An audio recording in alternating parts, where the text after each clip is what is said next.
안녕하세요. 오늘 저희가 함께 깊이 파고들 주제는요. 지금 그야말로 폭풍의 눈이 되어버린 트로트 오디션 프로그램이죠. 현역왕입니다.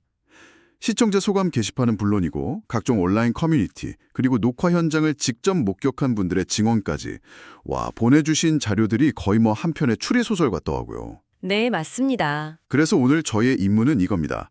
이 방대한 자료들을 단서로 삼아서 하나의 거대한 미스터리를 한번 풀어보는 거죠.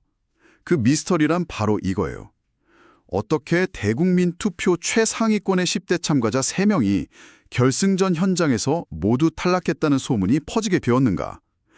이게 과연 단순한 헛소문인지 아니면 제작진의 어떤 거대한 설계에 대한 내부 고발인지 보내주신 자료 속 목소리를 따라가면서 한번 추적해 보겠습니다. 여기서 이제 가장 흥미로운 지점은 바로 그 간극입니다. 간극이요? 네, 국민투표 순위나 유튜브 조회수 같은 명백한 민심의 증거들이 있잖아요. 네네. 근데 녹화 현장에서 나왔다는 그 결과 사이에 엄청난 괴리감, 바로 이겁니다. 보내주신 자료들을 쭉 관통하는 시청자들의 분노, 그리고 그 분노의 근원에는 바로 이 설명되지 않는 간극이 있어요. 마치 관객들은 A라는 영화를 보고 있는데 평론가들은 혼자 B라는 영화의 점수를 매기는 것 같은 그런 상황이군요. 정확합니다. 바로 그 지점을 중심으로 한번 제대로 파헤쳐 보시죠. 좋습니다. 그럼 가장 충격적인 첫 번째 단서부터 시작해 볼까요? 결승전 녹화에 다녀온 방청객들 사이에 빈예서, 이수연, 김태연 이 3명의 10대 참가자가 모두 탈락했다는 증언이 막 쏟아지고 있다는 겁니다. 제가 보내주신 커뮤니티 글들을 읽어보면서 진짜 놀랬던 건요. 이 증언들이 그냥 누가 떨어졌대 이런 수준이 아니에요. 맞습니다. 굉장히 구체적이죠. 네. 결승전 녹화는 오전과 오후로 나뉘어서 1, 2라운드로 진행됐다. 네네. 오전 1라운드에서는 빈예서가 탈락했고 오후 2라운드에서는 이수연과 김태연이 탈락했다. 거의 현장에서 받아 적은 것처럼 시간대랑 이름까지 정확하게 나와 있어요. 와. 이런 구체성이야말로 이 소문이 단순한 루머를 넘어서 어떤 신빙성 있는 정보처럼 퍼져나가게 만든 가장 큰 동력이었죠. 바로 그 지점입니다. 이게 그냥 인기 있는 참가자 몇 명이 탈락했다 이런 이야기라면 이 정도로 파장이 크진 않았을 거예요. 근데 이 3명의 면면을 보면 이야기가 달라지죠. 그렇죠. 자료에 정리해 주신 6주차 대국민 응원투표 순위를 보니까 이수연 3위, 빈예서 6위, 김태연 7위. 네, 모두 최종 7위 안에 안정적으로 들어와 있었죠. 맞아요. 사실상 우승 후보로 거론되던 멤버들인데 이 3명이 한꺼번에 그것도 같은 날 탈락했다. 이건 상식적으로 이해가 잘 안 가거든요. 그렇죠. 시청자들 입장에서는 확률적으로도 거의 불가능에 가까운 결과가 나왔다고 느끼는 겁니다. 여기서부터 사람들이 이건 단순한 심사 결과가 아닐 수 있다. 뭔가 보이지 않는 손이 작용한 거 아닌가 하는 합리적인 의심을 품기 시작한 거죠. 그리고 그 의심이 곧바로 공정성이라는 오디션 프로그램의 가장 민감한 부분을 딱 건드리게 되는 거고요. 맞습니다. 그 의심을 뒷받침하는 아주 구체적인 데이터도 보내주셨어요. 바로 유튜브 조회수. 특히 팔자전쟁이라는 미션 무대 영상을 비교한 자료가 되게 흥미롭더라고요. 네. 그 데이터가 바로 시청자들이 체감하는 민심의 객관적인 증거인 셈이죠. 당시 마스터 점수 1위를 차지했던 차지연 씨의 무대 영상 조회수가 한 17만 회 정도인데 이수연 양의 영상은 34만 회. 딱 2배죠? 네, 정확히 2배예요. 그러니까 우리가 이렇게 열광하고 반복해서 보는 무대가 있는데 왜 전문가라는 마스터들은 정반대의 평가를 내리는가? 이 질문에 대한 답을 찾지 못한 시청자들이 분노하기 시작한 겁니다. 이건 단순히 취향의 차이라고 보기엔 그 격차가 너무 크니까요. 물론 여기서 이런 반론도 가능을 합니다. 마스터들은 대중이 놓칠 수 있는 아주 전문적인 부분, 예를 들면 음정의 안정성이나 호흡 조절, 이런 기술적인 측면을 더 높게 평가한 거 아니냐? 대중적 인기랑 실제 실력은 다를 수 있다? 그것도 일리는 있네요. 네, 타당한 지적입니다. 그리고 실제로 많은 오디션에서 그런 이유로 대중의 예상과 다른 결과가 나오기도 하고요. 하지만 현역가왕의 경우는 조금 다릅니다.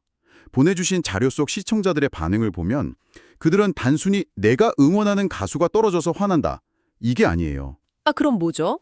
그들은 이 기술적 평가라는 명분 뒤에 숨겨진 어떤 상업적 의도가 있다고 의심하고 있는 겁니다. 그 유명한 10대 배제설.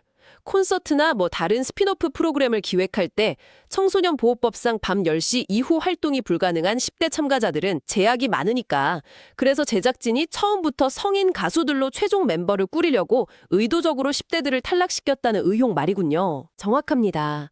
시청자들이 느끼는 그 배신감의 핵심이 바로 거기에 있어요. 너희들이 10대 참가자들의 화제성을 이용해서 시청률 올리고 유튜브 조회수로 광고 수익 벌고 온갖 이득은 다 챙겨놓고 정작 마지막에 과실을 나눌 때는 비즈니스에 불편하다는 이유로 내친 거 아니냐. 이 이용당했다는 감정이 단순한 아쉬움을 넘어선 분노를 촉발시킨 겁니다. 와, 진짜 단물만 다 빨아먹고 버려진 듯한 느낌을 받았다는 거네요. 바로 그거죠. 이 모든 논란의 흐름이 한 명의 참가자에게서 정말 집약적으로 나타나는 것 같아요. 바로 빈예서 양의 사례인데요. 보내주신 자료를 보면 이 참가자를 둘러싼 사건들이 이번 사태의 축소판처럼 보이더라고요. 네, 빈예서 양의 서사는 그야말로 한편의 드라마였습니다. 이전 라운드에서 가사를 읽고 무대에서 눈물을 보인 그 오열 사태로 탈락 위기에 처했다가 패자부활전을 통해 극적으로 살아 돌아왔죠. 근데 이 패자부활전 자체가 이미 특혜 논란에 휩싸인 상태였잖아요. 시청자들 사이에서도 감론박이 아주 뜨거웠고요. 맞습니다. 잠깐만요. 여기서 제가 자료를 보다가 정말 했던 부분이 있어요. 시간 순서가 정말 이상하더라고요. 비니에서 양이 패자부활전으로 합격했다는 내용이 담긴 8회차 방송이 나가기도 전에 본인 팬카페에 결승전 방청 신청을 독려하는 글을 올렸다. 이게 사실이라면 방송을 보기도 전에 본인은 이미 결승 진출을 알고 있었다는 뜻이잖아요. 바로 그 지점이 각본설에 기름을 부은 결정적인 증거로 지목되고 있습니다. 시청자 입장에서는 패자부활전은 그저 극적인 연출을 위한 장치였을 뿐 결과는 이미 정해져 있었구나. 이렇게 생각할 수밖에 없는 대목이죠. 제작진의 서사 만들기에 시청자들이 완벽하게 기만당했다. 이런 느낌을 주기에 충분했겠네요. 네. 그런데 이야기가 여기서 더 흥미롭게 흘러갑니다. 이렇게 특혜 논란까지 감수하면서 살려낸 참가자인데 결승전에서는 갑자기 룰 변경으로 탈락했다는 소문이 돌았다는 거죠. 그렇죠. 원래 모두가 결승 진출자는 탑 10일 거라고 예상했는데 녹화 당일 갑자기 탑 9만 진출하는 걸로 룰이 바뀌었고 그 때문에 아쉽게 탈락한 한 명이 바로 빈예서 양이라는 겁니다. 이건 또 어떻게 해석해야 할까요? 보내주신 자료 속 분석이 굉장히 날카로운데요. 이것이 제작진의 고도로 계산된 의도적인 연출일 가능성을 제기합니다. 의도적인 연출이요? 네. 즉, 패자부활전 합격에 대한 비판 여론이 생각보다 너무 거세지니까 이 비난을 피하면서도 프로그램의 극적인 효과는 유지하고 싶었던 거죠. 그래서 룰 변경으로 인한 안타까운 탈락이라는 누구도 비난하기 힘든 그림을 만들었다는 분석입니다. 와. 그러니까 비판 여론을 잠재우기 위한 희생양으로 삼았다는 거군요. 특혜를 줘서 살렸다는 비난을 피하기 위해서 가장 극적인 방식으로 다시 탈락시키는 그림을 그렸다. 만약 이게 사실이라면 정말 무서운 연출인데요. 그렇죠. 시청자들은 이 일련의 과정을 보면서 제작진이 한 참가자의 운명을 자신들의 서사적 필요에 따라 마음대로 주무르고 있다. 이런 인상을 받게 된 겁니다. 이건 공정한 경쟁이 아니라 잘 짜인 각본에 따라 움직이는 인형극을 보고 있다는 불쾌감이죠. 자, 그런데 여기서 제가 계속 풀리지 않았던 가장 큰 궁금증이 하나 있습니다. 아직 최종 결과를 결정할 시청자 실시간 문자 투표가 남아있잖아요. 이게 전체 점수에서 차지하는 비중이 어마어마한데 어떻게 녹화 현장에 있던 방청객들은 탈락했다고 그렇게 확신할 수 있었을까요? 아직 게임이 끝난 게 아닌데요. 그 부분이 바로 이 소문의 진실을 파헤칠 가장 중요한 열쇠입니다. 보내주신 자료에 아주 합리적인 추론이 담겨 있는데요. 네. 방청객들이 본 것은 최종 결과가 아니었다는 겁니다. 최종 결과가 아니었다. 네, 그들이 본 건 실시간 문자 투표 점수를 제외한 마스터 총점과 현장 관객 점수까지만 합산된 중간 순위였다는 거죠. 그러니까 녹화가 끝나는 시점에 공개된 중간 순위를 보니까 그 막강했던 10대 참가자 3명이 모두 탑7 바뀐 8, 9, 12호 밀려나 있는 그 충격적인 상황을 목격했다는 거군요. 정확합니다. 방청객들 입장에서는 그 순위표를 보는 순간 사실상 사형 선고처럼 느껴졌을 겁니다. 아무리 문자 투표가 남아있다고 해도 마스터들이 이렇게까지 점수를 낮게 줘서 하위권으로 밀어냈는데 이걸 어떻게 뒤집어 하는 절망감이 들었겠죠. 그렇겠네요. 기술적으로는 최종 탈락이 아니지만 감정적으로는 이미 탈락이나 다름없는 상황을 목격한 겁니다. 그렇군요.